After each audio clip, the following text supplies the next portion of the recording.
Alright, so I just spent about 4 hours playing the gun rush with the new TTK, and there are a lot of issues. The reason why I'm really quick to make this video is that people are going to, right off the bat, without fail, blame the time to kill on all the issues with Star Citizen right now. They're going to say, "Oh, CIG, you increased the TTK, and now the game is bad." Wrong.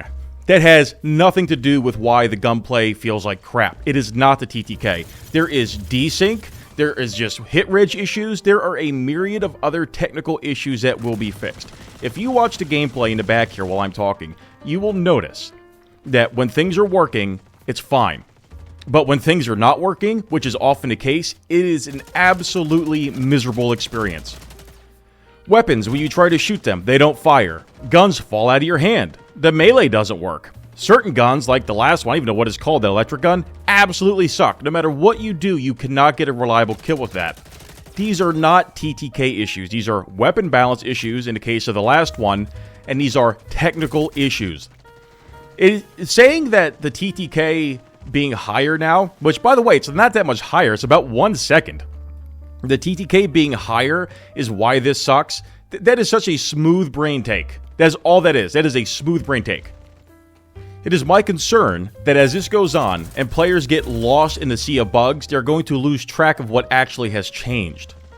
The TTK is overall still good for this game. The higher TTK has made gunplay feel better. There are fights that I will win that I would normally lose, and there are fights that I will lose that I would usually win. There is a lot more skill now involved with the game than there ever has been to the FPS component. That is non-negotiable. We also cannot lose track of the reality that Star Citizen aims to be an MMO game, an MMO FPS at that, where death in the PU, the real game, has consequences, where things take time. We're looking through this balanced lens of a session shooter, and that is what Arena Commander and its game modes are. They're session shooters. What works for Arena Commander may not actually work for the PU, and what works for the PU might not work for Arena Commander. There is a happy medium, and there is a way to get lessons from each one and apply them to each one. That is what I am trying to do here. That is what I'm trying to explain to people. I have read so many threads where people say, "Oh, the TTK now is so long." Again, to reiterate, 1 second on average with medium armor. It's not that long. That's about the standard. It's pretty good. Headshots, cut that down to about half a second. If you want to kill somebody, shoot them in the head, if you want to kill them faster anyway. Otherwise, track them and shoot them reliably in the center torso. People are absolutely used to the previous TTK, which was half a second no matter what. That is insanely short. You didn't have a chance to see all these bugs. You didn't have a chance to see the awful hit reg. You just did not get a chance to. Now you can. This has brought forth, alright, problems that need to be addressed and will be addressed. I have absolute confidence that CIG is aware of it. I know for a fact that they're aware of this, and I know for a fact that they're going to get around to fixing it. But the groundwork has to be laid, and that groundwork is within a longer time to kill. Let me ask you this. What do you think having a short half-a-second TTK is going to do? Is it going to gloss over the bugs? Is it going to cover them up? Sure. They're still going to be there. You're just not going to notice them. Is that really a fix? Is that really an acceptable course of action? Is that what you prefer?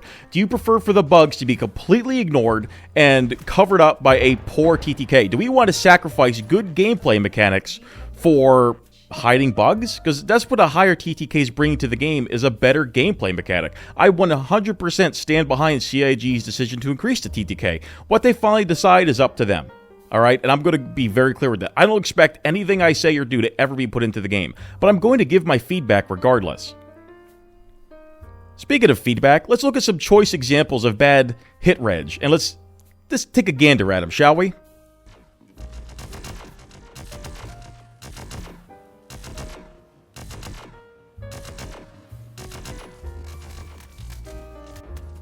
So, did that look normal to you? You take a weapon with a slow rate of fire, it's a burst weapon at that, and you fire.